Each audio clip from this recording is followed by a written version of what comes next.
Good.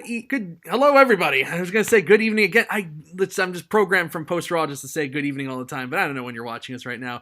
Hello, everybody. I'm Mike Tedesco, the editor in chief of Wrestleview.com. And I'm Jerome Wilen, news reporter for Wrestleview.com. Welcome to Wrestleview News number 4. This is number 4, right, Jerome? I'm like, It's number 4. I am just like losing track of days now. I am losing track. I've just lost my mind at this point. You know, two weeks in quarantine, 2 weeks of distance learning, Jerome. I am fried, man. But the news, like the old saying goes, there's no rest for the wicked, and the news has been coming fast and furious. It has not stopped.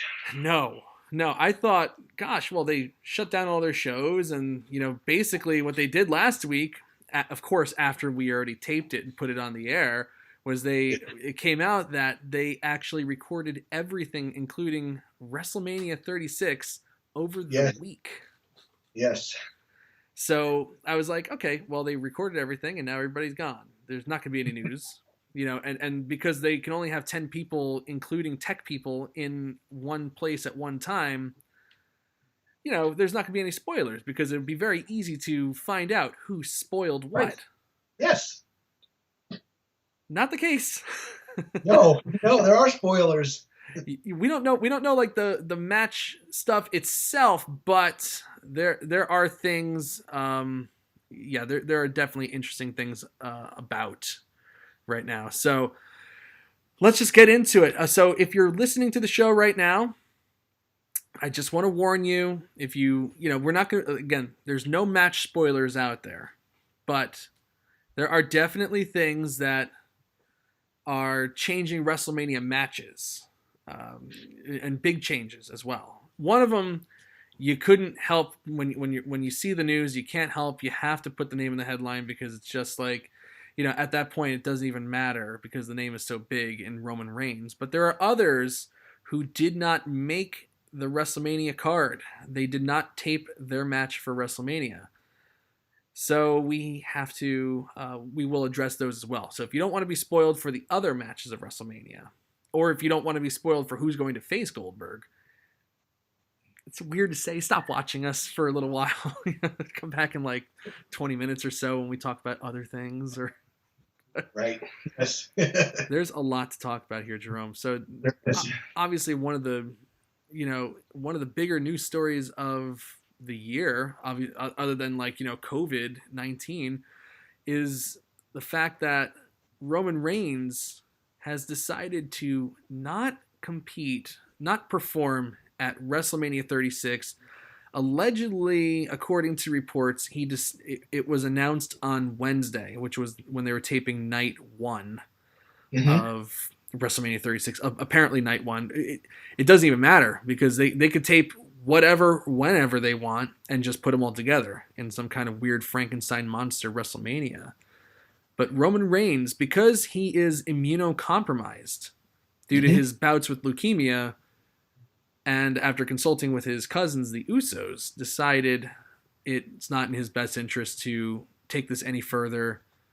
Obviously, there's a couple people that are quarantined or are showing up sick, and because of COVID-19, you could have the virus and not be shown. You might not spike a fever, or you might not have the runny nose. You might just feel run down, but you have it. And for somebody who's immunocompromised, and this disease really hits those people hard. You know, if you have asthma, like Reigns' case, if you've had previous bouts of leukemia, if you're diabetic, I understand that the diabetes is another big factor in, how hard this disease is going to hit you. It's just not worth it. So right, it is not worth it. So Roman Reigns is out of WrestleMania. Goldberg is in need of an opponent. Jerome, what did you think when you heard this news?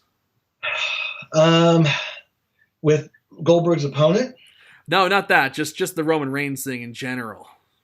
Yeah, I wasn't surprised, but I was kind of surprised. But as I read more into it with, his bout with leukemia, I can understand his understanding and fear about not wanting to expose himself, because didn't the Miz show up with a cold or something? He And that was the issue that Roman Reigns had. He didn't want to be near the Miz because he was afraid of maybe catching something, even a right, cold.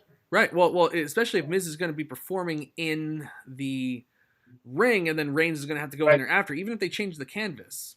Yes. You know, Yeah. how I much know. can you really Yeah. sterilize? You know, really, they should be practicing social distancing. And Right. by its very nature, wrestling is the antithesis of social distancing if Yes, you're because you have to performing. change the canvas, like you said, and the ring ropes maybe, and then the in the turnbuckles, and just it'd be just too hard, I think, for to do that. Right, and it's like, you know, I'm not saying that if he caught COVID, you know, he could die, but it's not out of the realm of possibility. You know, you you know, it's not like everybody's like, oh, it's just the elderly and blah. It's really not. No. There are young people that have died from the disease. Yeah. Granted, most of them had pre-existing conditions. Like, you know, a lot of the people that I've seen, you know, like there's a kid in New Jersey that great athlete, a teenager. I think he was asthmatic though. He's like struggling for his life, you know, throughout this, you know, and he's healthy as can be, you know, but except for the asthma thing, and it just, you know, there are usually some underlying condition that makes it bad for the a younger person, you know, if they were to contract COVID, you know, it's just not worth the risk. You know, how much is the WrestleMania payday worth to you? Not your life, that's for sure. No. And No. he has twins at home. He has a daughter. He's got a wife. I thought a really gutsy call. I thought it was really brave of him to say no. Yeah. Because it's so, you know, I feel like in wrestling you can get kind of sucked into the glitz and the glamour and the fame, you know, even though it's not like they're not like A-list celebrities, but there's that potential. No. There's that potential. It Oh, happened to The Rock. It happened to Steve Austin, Hulk Hogan, John Cena. yep. Yep. It did. You know, and you know, kind of like what Randy Orton said. You know, like you know, the junkies for the crowds and stuff like that. I think they're all that. You know, and you know, it's hard to say no, especially when it's it's WrestleMania. But I thought it was I thought he was really brave. Yep. Yep. Good for him. Yeah. Got to take care of himself, because he has a wife and he has kids, so he's got to look out for his family and himself. Mm-hmm. So you mentioned The Miz. Yes. Actually played a factor in this. You want to go into that a little more? Well, from what I recall, the Miz showed up at the tapings with a cold. That's what I understand. And that's kind of where this all started. And so I don't recall if the Miz wrestled or not, or if he was pulled. I think he was pulled from the tag team match, and they were going to have a replacement for him, but we don't know who that is. At least I don't know who it is. Yeah, no, it has not leaked out as to who that could possibly be. Yeah, I'd be very curious to find out who. But I do know I put the report up yesterday. Miz has been pulled from the match, although, and a lot of people have been reaching out about this. You know, is Roman Reigns out? Is the Miz out? You know, they read the reports on Friday, and then on SmackDown last night, they go on and say, oh yeah, Roman Reigns and Goldberg, and the Miz and John Morrison are gonna face the New Day and the Usos in a triple threat ladder match. Which says which tells me the tapings were done a few days before all this took place and transpired. Exactly. So if Reigns informed them on Wednesday, Miz could have been fine on Saturday, but still carrying the virus, and then started showing symptoms. And now we're not saying that the Miz has COVID-19. That has not been. That is not confirmed. But you know, he apparently he was running a fever. He's feeling run down.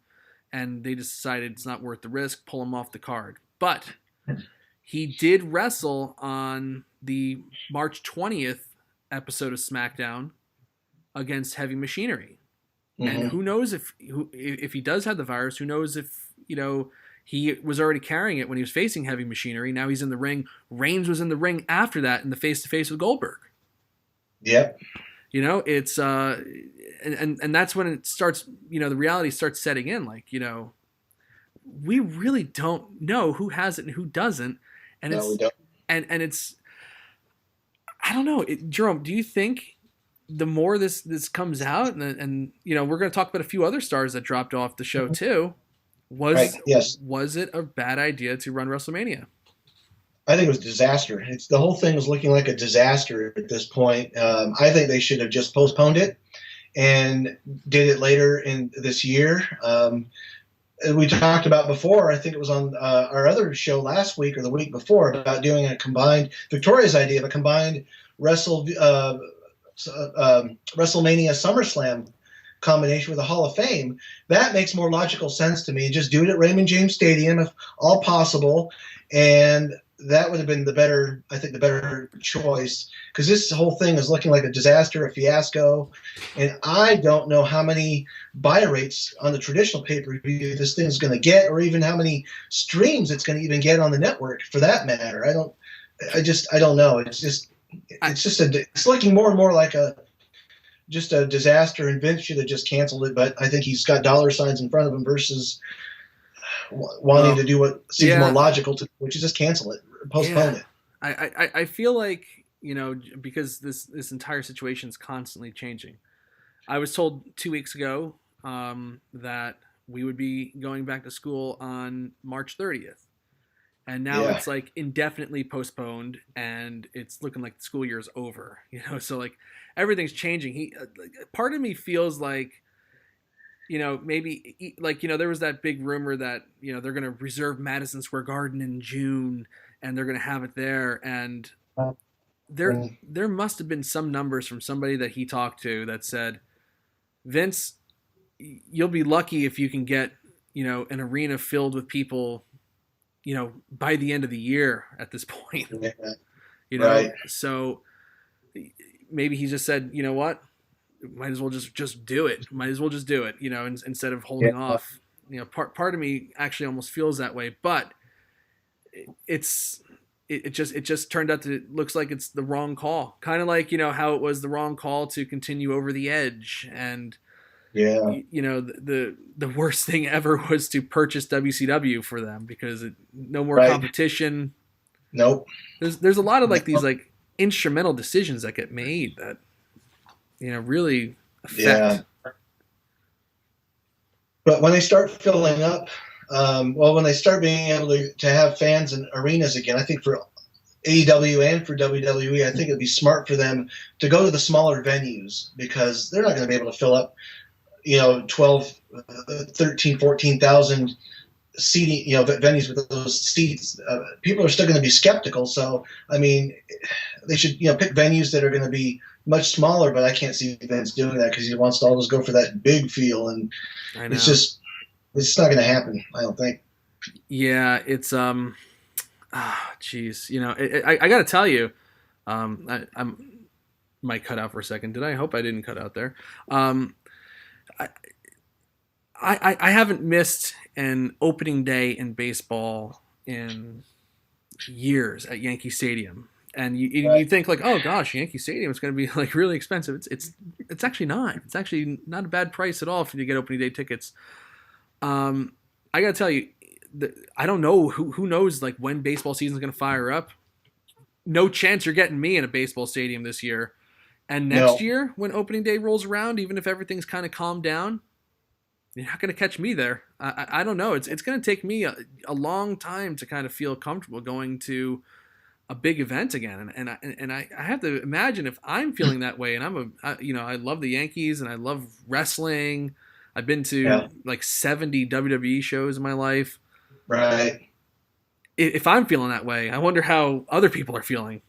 Yeah, I think once things calm down again, it would be smart for WWE, I think, to run Raw and SmackDown at the Performance Center, and even NXT at the Performance Center, just because the size of the venue, and it's a small crowd, and I think people might feel more comfortable being in a smaller atmosphere for a while, and right.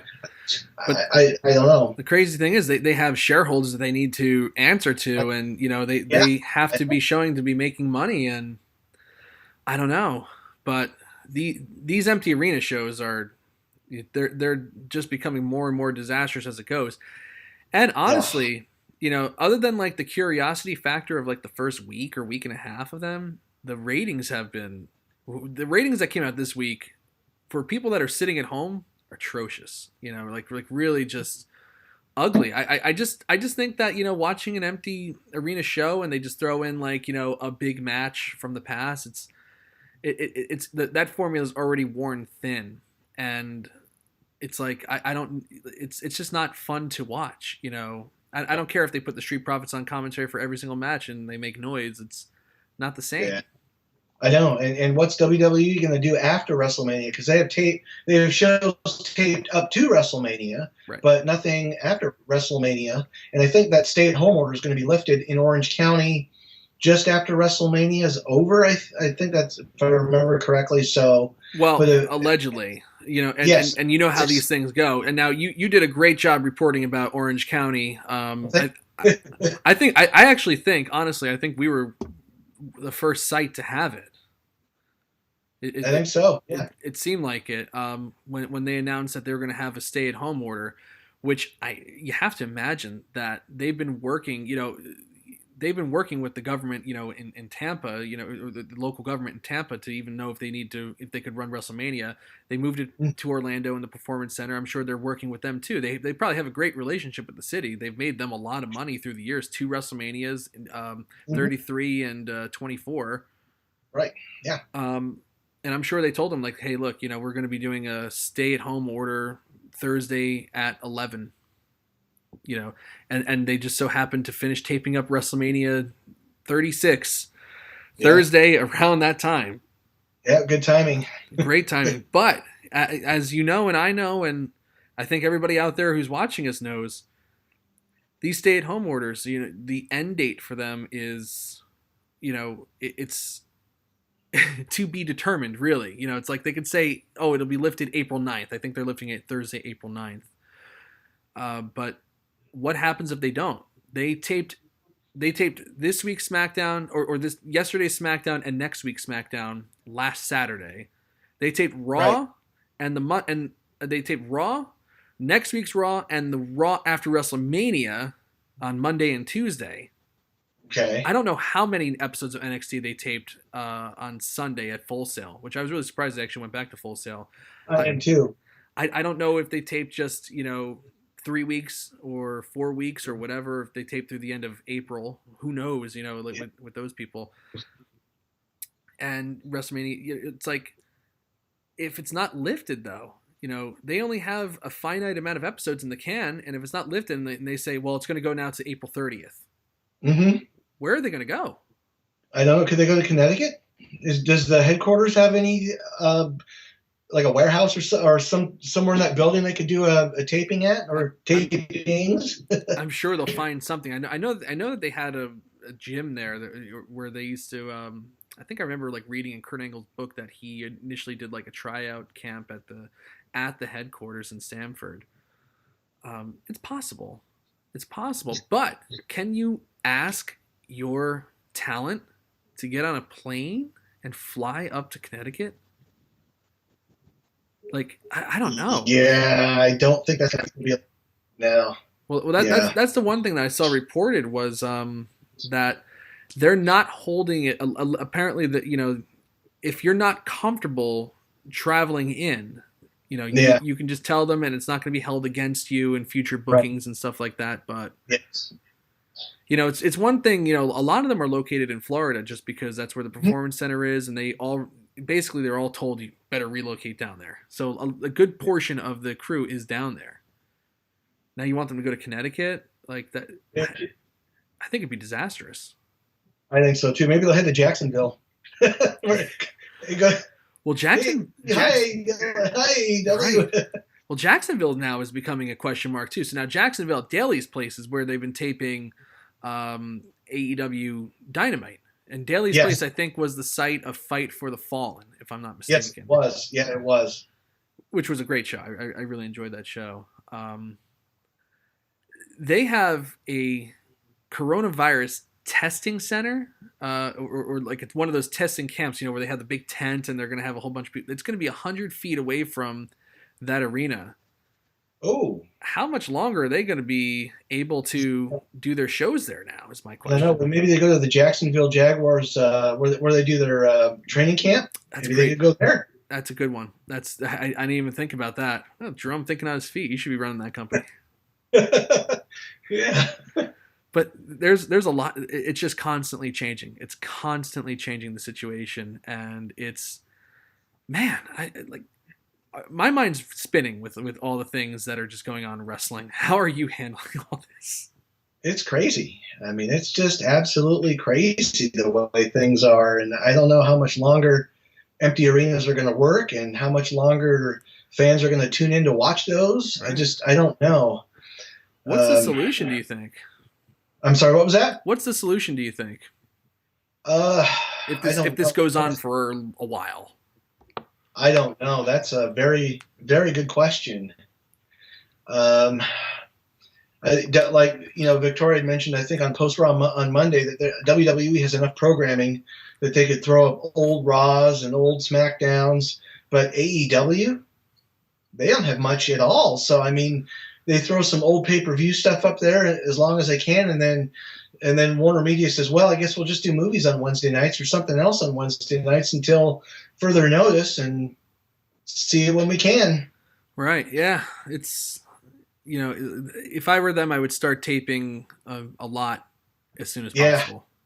Well, I had read somewhere that AEW did do some taping. They did tape some matches before Dynamite, and they taped some stuff afterwards. So maybe they're getting prepared in case they're told that they can't be at Daly's Place anymore. That's a great move by them if that's the case. Yeah. Continuing on with the WrestleMania changes now. So we mentioned that The Miz is off the show. He's out. Yep, he's out.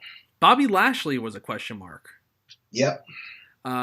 There's no word on if he did tape his match, but he was in quarantine because he had just recently completed a promotional tour of South Africa to promote. They're going to be having a live event tour, at the end of April and beginning of May, and they were also going to have a tryout camp there. I think it was like their first ever tryout camp in South Africa. Yeah. Okay, that's not happening. No, they rescheduled that to October, November. Yeah. And then you reported about Dana Brooke and Rey Mysterio being out as well. Right. I was getting to that too. Yeah, I almost forgot about those guys too. Yeah. Stick with Lashley for a second though. He was booked to face Aleister Black, so that's a big question mark on him right now. He was in quarantine. I know his trip ended. It might have ended 2 weeks ago. So if he did a 2-week quarantine, he's okay. He probably did go down to he probably did make it and face Aleister Black, but there's a question mark. We don't know what's happening right now. Rey Mysterio and Dana Brooke was a big surprise to me this week, and I thought that was going to be the most surprising news of the week. Didn't I reported it. Mysterio was in California where he lives and was feeling run down. Just decided, you know what, I'm not going to go out. I'm not going to go out and do the show, and it's just not worth it. Especially if I'm sick, they'll just turn me away because currently what they're doing at the performance center is they're taking your temperature, which is not a foolproof way of diagnosing coronavirus because we just discussed before. You could be asymptomatic on certain things and have the symptoms for others. So he decided to self-quarantine, told them, and at the time he did not have a match at WrestleMania, but he had defeated Andrade on March 16th, 316 day, the non-title match. So you had to assume okay, they're setting up for something at WrestleMania with these two and probably Humberto Carrillo and Angel Garza or something like that. Maybe even a tag match, just like a lucha tag match or something like that, which would have been great. But Mysterio being pulled off, Carrillo loses his opportunity. They put Andrade and Angel Garza together. Now Andrade injures his rib during the match against Ricochet and Cedric Alexander. It's not broken, but it's a minor injury. But he was not cleared for WrestleMania, so they had to call up a replacement for him to face the Street Profits with Angel Garza.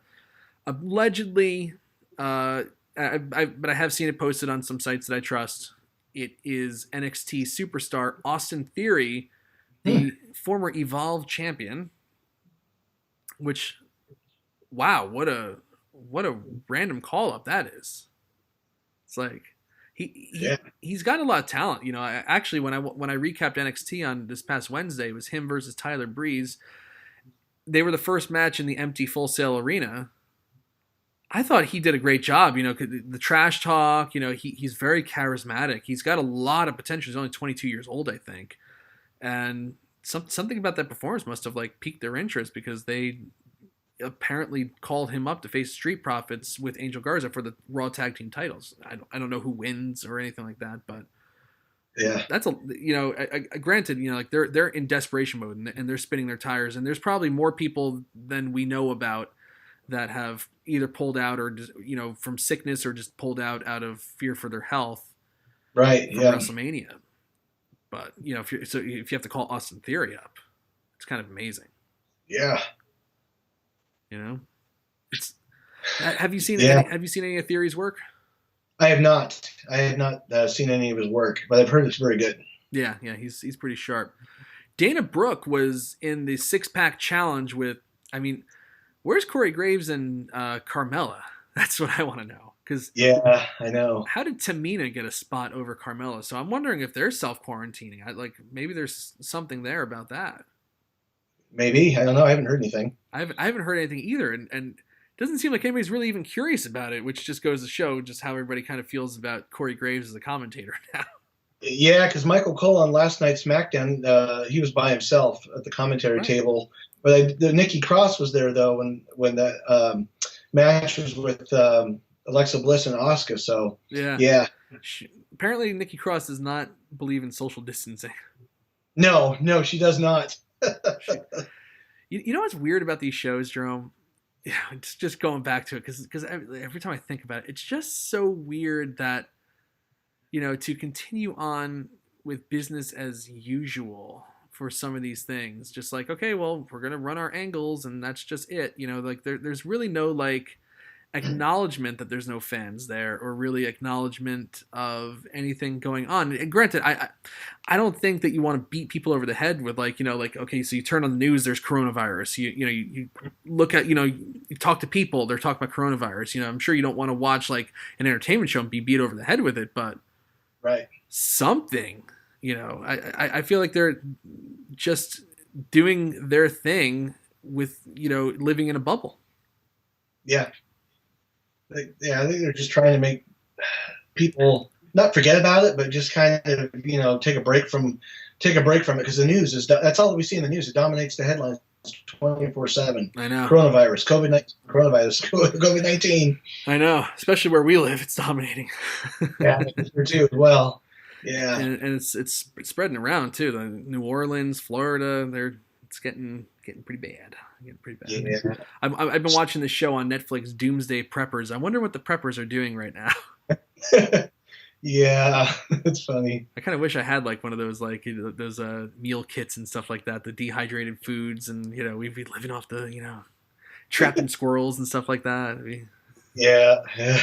So with WrestleMania 36 with Goldberg, do we want to talk about Goldberg's replacement? Yes, spoiler alert. I think we need to talk about this replacement, and I'm actually stunned that they didn't do like. I wonder how they're going to do it. Like, is it going to be just like a thing, like, you know, maybe at WrestleMania they just say like, look, you know, Roman Reigns could do it, or are they going to announce on SmackDown next week, or are they going to wait for Raw? Like, how are they going to do this? You know, because I reached out to WWE. I didn't hear back from them. I know other people have as well. They're not flat out denying it. Like I remember remember over the summer when it was like rumored that like they were talking to Enzo and Cass about back. I remember that. Yeah. And I emailed the WWE guy like right away. I was like, "Are you guys talking to Enzo and Cass?" And I got a response within 10 minutes. And they said, "Please quote us. We are absolutely have no interest in rehiring Enzo Amore and Big Cass." That would have been a disaster. And then Triple H went on a conference call and said, yeah, well, Enzo can, try to plant as many seeds as he wants. They're never coming back or something like that. But so, yeah. I mean, so their silence says a lot. Yes, exactly. About it. Yeah. So, I just, my thoughts on it. Do we want to say who his opponent's going to be? Yep. Okay. So it's Braun Strowman. And so my prediction is that they're going to fill the match has already been done. That's what I think. It's already been done. Oh yeah, it has. And to make it go longer, it wouldn't surprise me if they've edited it together, taking a break. Let's wrestle 3-4 minutes. You have Goldberg take a breather, come back, do the match again, edit it to make it look like it's longer. But I still think that Goldberg's going to go over. I think he'll retain the title because I think Braun's past that whole point of being a champion. He was a joke as an Intercontinental Champion. He had the opportunity for Universal Champion with Brock Lesnar. They didn't title on him then, so I can't see them unless they're really desperate to pop a rating. I can't see him putting the title on Strowman. Yeah, I have mixed feelings about it. Because, on one hand, they have started and stopped with him so many times that, it's kind of like it'd be fitting for him to finally get the title. And also it's like, how many times do you want to, bring out Goldberg in his mid-50s during this pandemic or, have him hold the title or, the empty arena shows are bad enough. It's like now, okay, now the whole central focus of the show, which is the title, isn't going to be featured on the show either, which is maybe that makes or breaks it for some people, maybe it doesn't. I like to see like an overarching focus, rather than just like random things happening. Like there should be like a prize everybody fights for. I don't know. It's really weird, and you also have to wonder. Goldberg is not cheap. No, he's not. So if they keep the title on him, that's more dates they have to kind of pay him for to do. And who knows when everything's going to clear up. Yeah, it's true too. And it's really like a health thing for Goldberg, whether he should be going out like that, in his 50s. They held Jerry Lawler off the shows because he's in his 70s, of course, Yeah. Ironically enough, Vince McMahon was there the entire time, who's way older than Jerry Lawler, but he's calling the shots for the show, I'm sure. Of course. I don't know. It's a really weird thing. I actually was kind of hoping, I'd seen a lot of scenarios online. I kind of, my head, I was like, I kind of realized it can't be anybody but Braun Strowman because they just didn't use him at all after the Elimination Chamber thing. No. Yeah, he wasn't really featured at all. I was like, well, maybe they'll bring out Daniel Bryan, just, try to make everybody feel good. Or what they could do is just say that Roman Reigns was taken out and, it's a triple threat, Goldberg versus Brock Lesnar versus Drew McIntyre or something like that. And, like anything better than Goldberg versus Braun Strowman. I just can't imagine that being anything. It like to me, that just screams night one, middle of the show. Yeah, right. Edge and Randy Orton main event night one. That's how I would do it. Right. Yeah, I can't see Goldberg and Strowman closing night one. No, that'd be, boy, that would be bad. I can't. Wow. And it's like the last thing you want is to leave your crowd with a sour taste. Right, because it wouldn't come back for night two. Well, you never know. I guess. On pay-per-view, though, like, I saw like a crazy number that they're charging like $54.99 per night. I saw that too, and then I saw some other ones that were $39.99 per night or $29.99 per night. So I don't know. I haven't checked to see what Comcast has it listed as. I have to check that. I'm curious. Yeah, I'm kind of curious myself to see because how are you going to pull that off now? So you split it in 2 nights. Granted, they don't really care about their pay-per-view business whatsoever. No. But it's like how much is this going to set people back, and who's going to buy it? It's like there's a lot of people that are laid off right now, Jerome. There's a lot of people that are just struggling to get by. Like, yeah, I know. I think they'll have a history low buy rate for this WrestleMania for night 1 and night 2. I can't see people spending that money I know. at all. I almost wonder if they should just say, like, okay, everybody, WWE Network, we're going to lower the price down to $4.99. Sign up. And if you've been a past member, you can watch it for free or something. They got to do some kind of like gimmick to. I'd imagine. They did do a really cool thing and we talked about last week. They made WWE Network a good portion of their library, not the entire library, but a good portion of it. Available for free for a limited time. Yeah. I think it's a good move. I think it's a good business move at this time. Throw WrestleMania in there. Yeah. And I know. Speaking of WrestleMania, I think maybe jumping the gun, but FS1 next on Tuesday is going to show the entire 2020 Royal Rumble leading up to WWE Backstage, which I think is another great move for Fox and for WWE to do that. I think so too. And the ESPN showing the old WrestleManias, they got a lot of things keeping them out there in the public eye. Right. Yeah.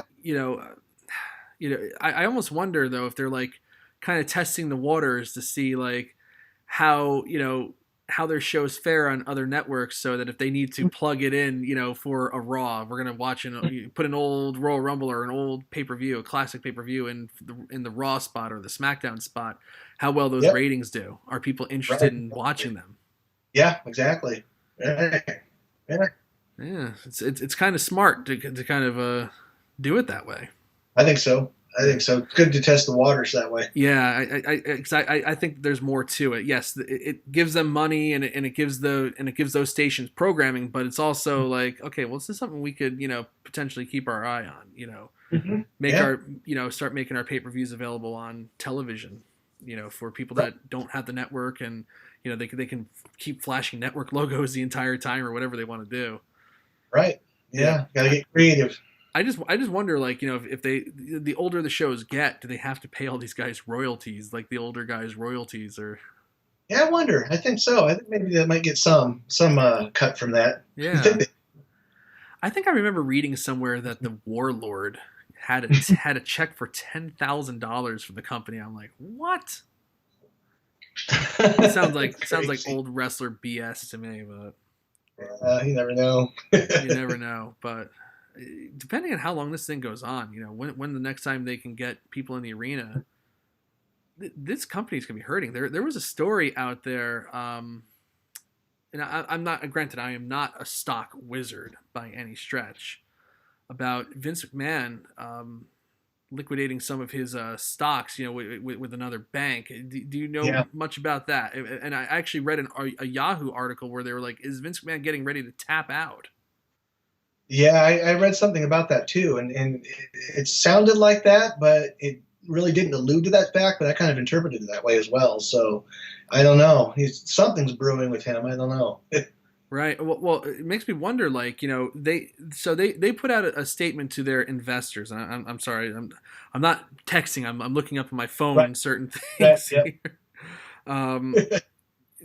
They had put out a press release to their investors saying that we're, as this thing happens, you can trust us. We have $500 million in cash sitting around to help us navigate these times. But as this goes on, like I imagine like their first show back when they have an arena full of people again, it's going to be like a 4 million people will probably wind up watching that show, because it's just going to be like everybody will just be so happy to like just have everything back to normal. Right. But in the meantime, leading up to that, I can't imagine. I think the Raw and SmackDown ratings are only the beginning of how rough this time is going to be as they keep doing empty arena shows.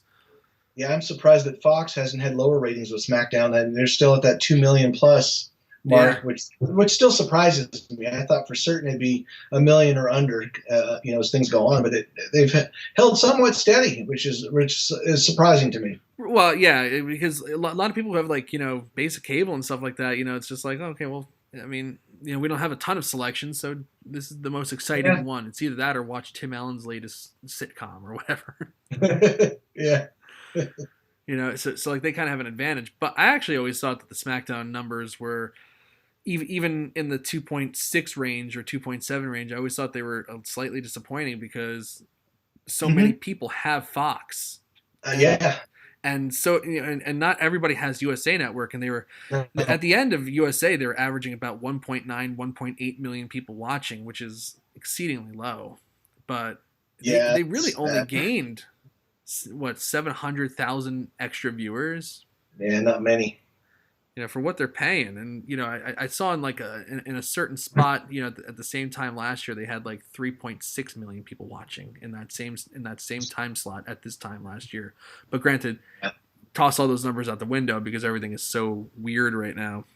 Yep, it's a different time. Yeah, so it's too much to read through with all this stuff, but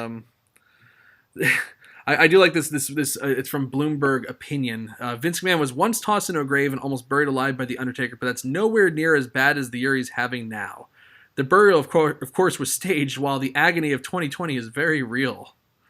He apparently sold. He has to. He took out a loan with Morgan Stanley based on his stocks, and he has to pay it back by like 2024 or something like that. So maybe things aren't as rosy over there right now as they let on. Right. Yeah, he's good about trying to hide stuff that's not good. Right, and it's just as this goes on, what is the collateral damage that's going to be done by this not being able to host arena shows and stuff like that, because so much of wrestling is, at the end of the day, without the fans, it's just not. It can't run. No, it's not like a TV show where it's just like, okay, well, they shut down the set and everybody comes back. We don't need to worry about an audience.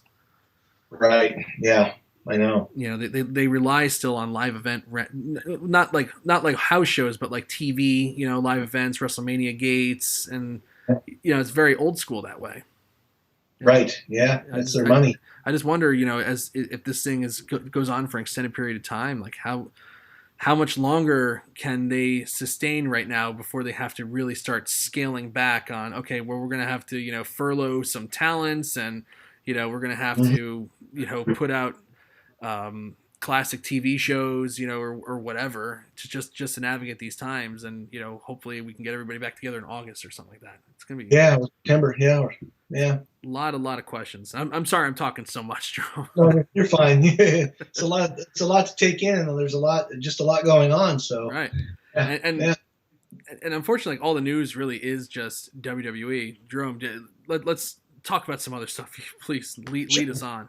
Yeah, we can talk about Dynamite on Wednesday, which is, I thought, a lackluster show. They didn't have talent, in the first few rows like they did the week before. They had them in the skybox, or the VIP area in Daly's place rather, and they did that in there, which was okay. But overall, I thought it was just kind of a lackluster show. I thought Tony Schiavone did good on play-by-play, and Cody Rhodes with him on play-by-play, or as a color commentator, wasn't bad. But the ending of the show with Matt Hardy and Chris Jericho was really hokey and cheesy. And I mean, given with what they have to work with at this time, I know they did the best that they could, but the acting was terrible, and the whole Matt Hardy, I don't know if you saw it, but they had him flash from one part of the arena to the next, and it's just like they had to have taped that ahead of time, I think, for special effects purposes. It was just cheesy and really hokey. It just I just was like, eye rolling moment for me. I know we talked about it on the show last week, but when they had Brody Lee debut and they had Matt Hardy debut, it's right. Like, do you want to be seen as like the show that just takes all of WWE's trash and puts them on top when WWE didn't? Like the broken gimmick, that was cool 4 or 5 years ago. Now it's heading into like they tried it in WWE. At the end, I think it was at the end of 2017 they tried it, and he teamed up with Bray Wyatt in 2018, then retired for a little bit, and then came back, and then it just never got over. The woken Matt Hardy, and it's not like they didn't give him a chance. He had the main event of Raw where they had the Matt's whatever that weird match was that they did, him and Bray Wyatt. Oh yeah, right. I forget what it was called, the House of Horrors or Something like that. Yeah. Hardy House or Is it House of Hardy or something like that? yeah, House Hardy or something. I forget what it Yeah, was. something like that. But I don't know. Once fans can start going back into arenas and they're still doing the broken gimmick, I wonder how it will be. Wonder how fans will react to it. I just don't really know. Well, I just think that they've taken the broken character as far as it could possibly go, and now they're bringing it on to AEW, and it's just like, Right. What else is there for him to offer? It's like, if you want Matt Hardy, he should come up with a new gimmick. Yeah. Like, right. I know. Even like the rich guy in Ring of Honor, Rich Guy Matt or whatever it was. Oh, yeah, Money Matt Hardy. Money Matt Hardy, which he hasn't done. He did a few YouTube videos as Money Matt, but right. In terms of actual people seeing him doing it in the wrestling circle, it's been quite some time. So in Ring of Honor he did the Icon Matt Hardy. That's what he did in Ring of Honor. When he was there. So that could be a little fresher, especially if they put a new spin on it. Then than Broken. I just think the Broken thing, it failed in WWE, and it's just like, okay, now we're taking a failed gimmick from WWE and making it one of our main focuses. It's I don't know. Yeah. I do like what Brody Lee is doing now. Yeah, I do too. I do. Yeah, and I read somewhere that the whole that one vignette they did with the steak and the sneezing was kind of a poke at Vince McMahon. Yeah. The legendary story of Vince hating the sneezing, which he would have hated me before I started taking my allergy medicine because I was sneezing all the time. I remember listening to the Stone Cold podcast when he had Paul Heyman on, and Paul just said he goes, when I was working in the office, one day, Vince called me in his office and, we were just riffing, and we started, taking out a booking sheet and, we booked everything from Survivor Series almost up to WrestleMania. And then all of a sudden, Vince sneezed and the whole mood changed. And Vince just goes, I don't like that. I don't like that. I can't control myself and this and that. And he said that all those booking plans were just shot. Now that could be Paul Heyman telling a silly story, but there's some truth there. You hear this stuff enough. Yeah. But I do like Jake the Snake in the company, too. And it's a good, good for Lance Archer to have somebody like Jake the Snake, because Lance Archer by himself, I think, would be a failure. But having Jake the Snake with him, I think, will add to that whole gimmick for him. And Jake's got a lot to offer, as you mentioned before, and being a veteran, and he seems like he's got his life back on track a bit. So definitely, hopefully he won't slip back into his old lifestyle. He can really bring a lot to the table for AEW and help that company out. They've got Arn Anderson there too, and who's a good veteran, and Tully Blanchard, who's another good veteran. I think that could offer a lot to these young guys and gals. So yeah. Yeah, there's a couple of 80 stars floating around out there that would be really good for them to have, and I think they got the top 3 that you could possibly get. I can't think of anybody else that would be that could do it and would be better than what they've got right now. Obviously, can't trust Ric Flair, and I think he's signed with WWE for a Legends deal anyway. So that's a disaster. but Jake looks good. His voice isn't what it used to be, though. It's really sometimes it's difficult to understand what he's saying. Yeah. And that was the case when I saw him at his Hall of Fame induction too. He was like the whole sounds like he's smoked 15,000 packs of cigarettes in his lifetime. Yeah, I think it just comes from his hard lifestyle he had. Yeah. Which God bless him for getting it all cleaned up, but there is some lasting damage there. But but he still has, like you said, he still has a lot to offer. Yeah. So we'll see what next week's show's like, because this week's show is just like I said, it was lackluster. It was just kind of didn't have that same oomph as last week's show. Right. Now Lance Archer is supposed to debut next week on Dynamite, from what I understand. Yes, he is. That's what I think is being promoted, that he'll have his debut, but I don't know who his opponent's going to be. Yeah, I think it's probably just going to be like one of the indie wrestlers that they're bringing in, because AEW in itself is having trouble getting their talent to come in as well. Yeah, I know. Yeah. A lot of their talent are overseas, all around the country. I can't believe that John Moxley gets out there. And yeah, I'm surprised because I don't know where he lives. I see they're in Las Vegas. Las Vegas. Is that where they're at?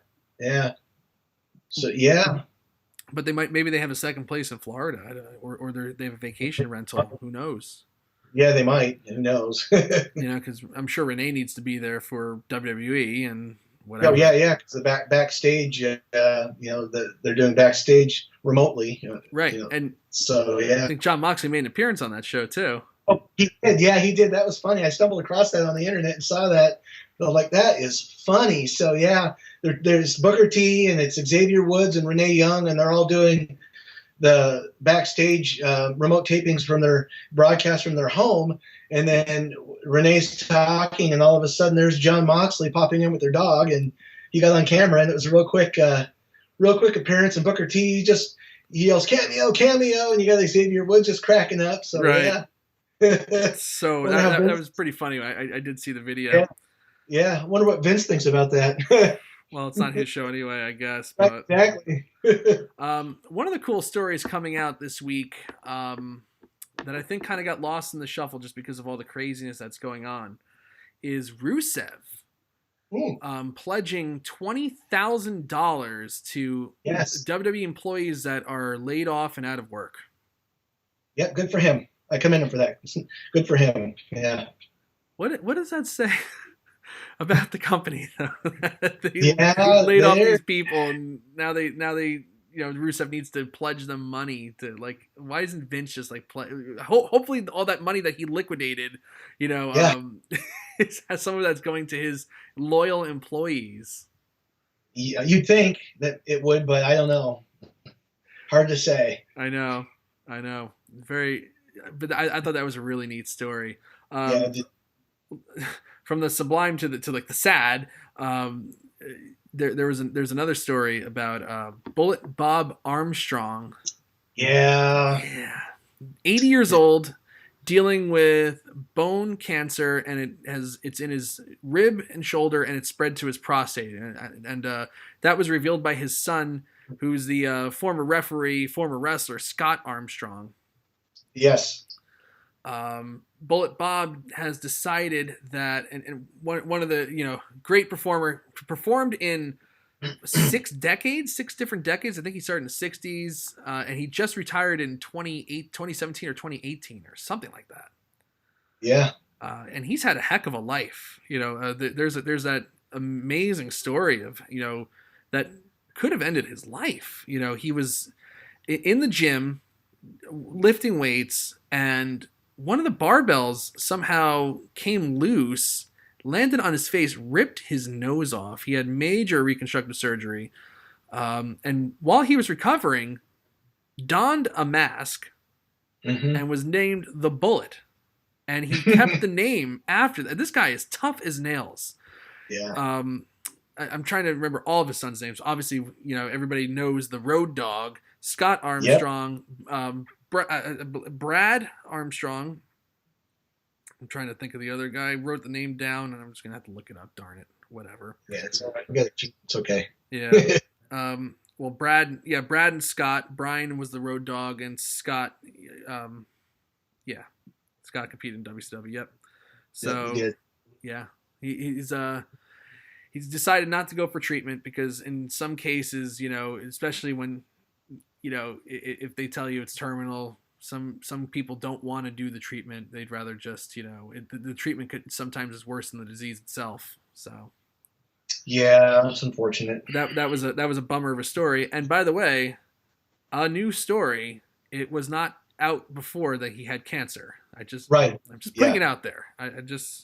Some people say that it was not, that they knew all along. Although maybe they're family friends with them. I don't know. I don't know either, but no, it was new. It was new. Takeover UK in Dublin has been postponed to October. October 25th or something like that. Special Olympics in WWE. You reported on this, Jerome. Oh yeah, I gotta find that. Let me find that so I can cheat. It's Becky Lynch. Yeah, it's with Becky Lynch. Where is that? There it is. All right. So the WWE and the Special Olympics launch a fitness campaign in response to more at-home workouts, which is related to the COVID-19. So um, it's called School of Strength. It features Becky Lynch. And again, it was created in response to the Special Olympics athletes' request for more at-home workouts because of the increased issues with COVID-19. And so it's targeting Special Olympics athletes in their teens and in their 20s.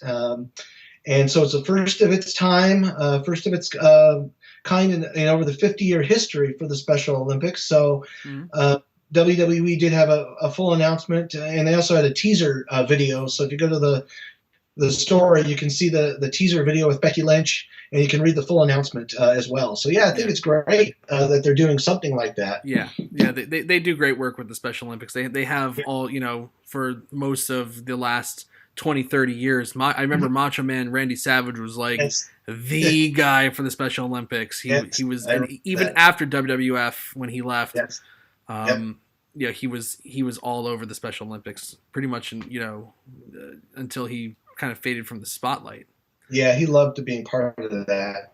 Yeah, cool dude. I got one last story, which I just thought was interesting. Was the WWE very quietly cut off access to the WWE network in Saudi? Well, not just Saudi Arabia, but the Middle East and North African regions, the MENA region. Yeah. Until further notice due to contractual obligations with OSN. Yeah, I thought that's kind of interesting given all the controversy surrounding Saudi Arabia. And I think that is, we had talked, when that came out, that I think this is I think their deal's done or getting close to being done with Saudi Arabia. I just can't see this continuing with that country because there's just so much unrest, so much controversy with the superstars last go around when the plane issue, and I just don't see the relationship continuing any further. It's just, I can't imagine. It's a disaster. It was a disaster from the start. It's been a disaster. There's been superstars that have not wanted to go over. Kevin Owens was one of them. I remember not wanting to go over. Daniel Bryan was one of them that didn't want to go over. And so Cena, right? John Cena was one that didn't want to go over. And that has to be telling, and that should say something. That if your top stars are saying, we don't want to go over to Saudi Arabia, what's that say? What is that? What does that communicate? Vince, hello, wake up. Yeah, I know, and then there's certain superstars that they told that they shouldn't go. Sami Zayn, because of his Syrian heritage, is told not to go. And Aleister Black, you mentioned that we talked about that because of his religious tattoos. That could be really dangerous for him. Yeah, and what do they tell these guys? Like, well, if you go over there, there's a what do they say? That if you go over there, it'll upset them, or if you go over there, there's a good chance you might not come back. What is the conversation here, and what are the implications? What are they implying that by telling them they can't go over? They fear for their safety, and if that's the case, should anybody be going over there? Yeah, no, I think they should just. I know there has to be an out. They have to have an out. I'm sure of it in that contract with Saudi Arabia. And if I were Vince, I would just be exercising that out. I mean, there's just it's just, well, the most amazing thing about them, with especially with the plane ride from hell that never took off. Yeah, I know. That caused them to miss SmackDown. Around that.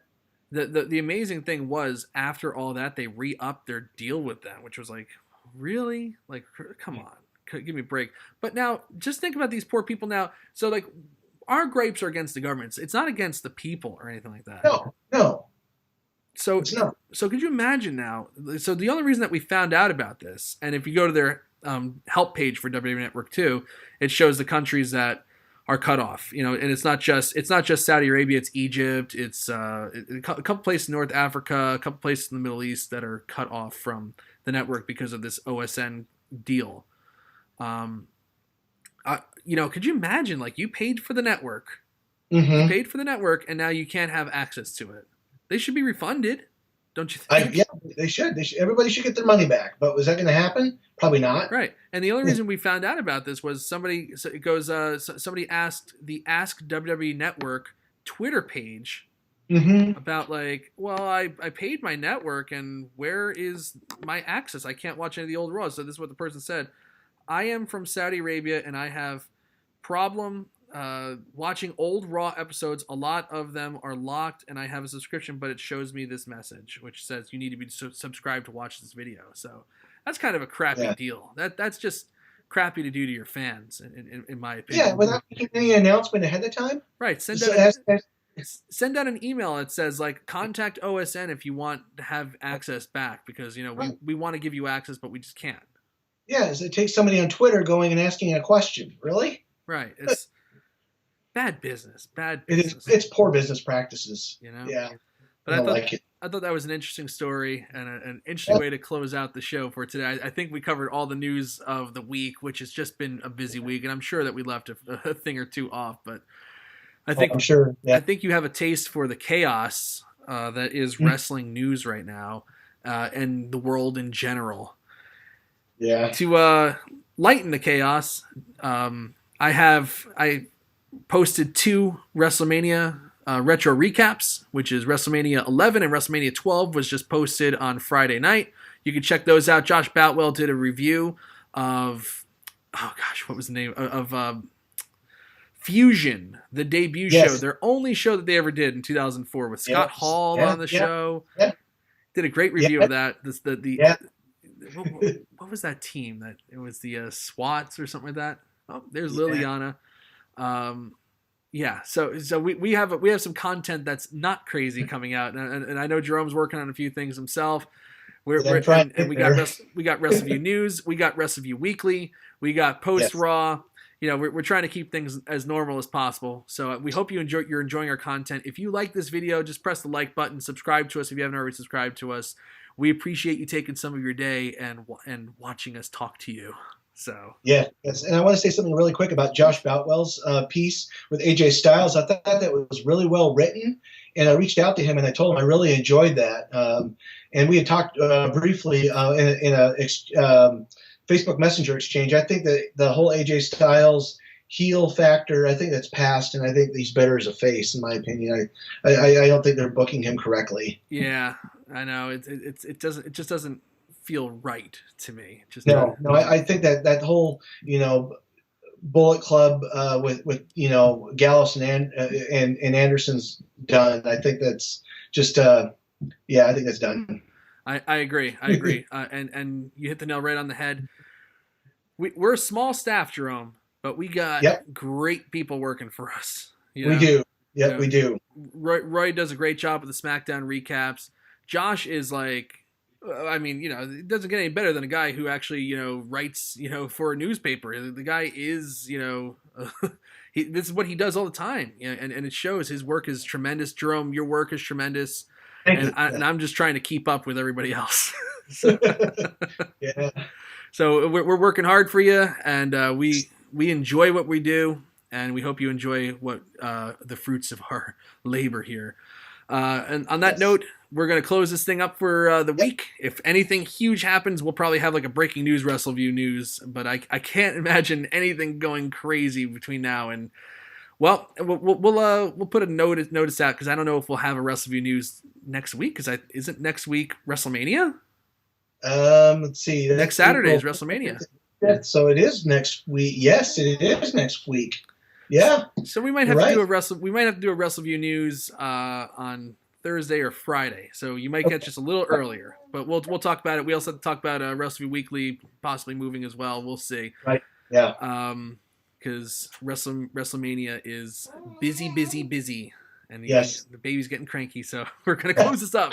I'm Mike Tedesco, the editor-in-chief of WrestleView.com. That's Jerome Wilen. He's the man. What can I say?